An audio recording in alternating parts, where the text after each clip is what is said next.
if the market were to crash tomorrow, because I was walking to Ballantyne when I heard this college strategy at IU. If the market were to crash tomorrow, how would you play it to mitigate as much risk as possible? I'm hedged. I'm hedged right now. How are you hedging now? So I got this thing called a tailwind hedge where the more the market goes down, the more the VIX accelerates up, then the more these options kick in, right, and get bought. And so because once you, I try not to be greedy. The biggest mistake that people make in the markets are they get greedy. I just want a little bit more. I just want a little bit more. Well, the more you're getting, by definition, the more risk is in the system, and the risk never leaves the system. Sometimes it gets pushed around, but like the people with GME and others found out, it always finds its way back to you. And excuse me, my attitude is that, okay, I don't need it all. And so I'm going to take some of my profits and hedge. I might be, buying puts. I might be selling calls and buying puts. I might be using futures, whatever it may be, but I'm going to protect myself. And I did it going in, before 2008. I've done it all, did it after I sold broadcast.com.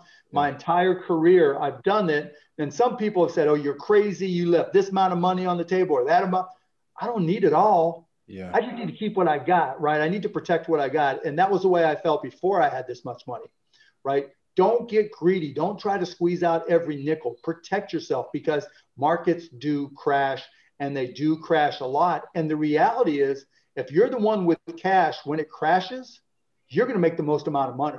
Yeah. Like when the shit hit the fan and went down in March, I was in decent shape, right? So I was taking cash that I had and buying more. And, things worked out. What percentage of options versus futures, and are you riding the VIX future upward, or are you shorting it and riding it down to like me? Well, now it's relatively low, right? And so I think there's a much better chance that it goes up than it goes down. Now, you can't play the VIX directly. You have to play it indirectly. And so there's different angles. But, the more complex it gets, the more expensive it gets. And so you got to really know what you're doing. And really, it depends what your assets are in. What stocks do you own, and what do you think about them? And, are you willing, if they crash, if Netflix goes from 550 to 75, I'm still going to hold Netflix, right? But if, I have Netflix and that's my retirement fund, how old am I? Am I 65? Am I 25? If I'm 25, I hold on. If I'm 45, I sell a little just to make sure I got some cash to cover in case things get worse. But I try to hold as much as I can, because historically over the years, if it's a good company, it comes back.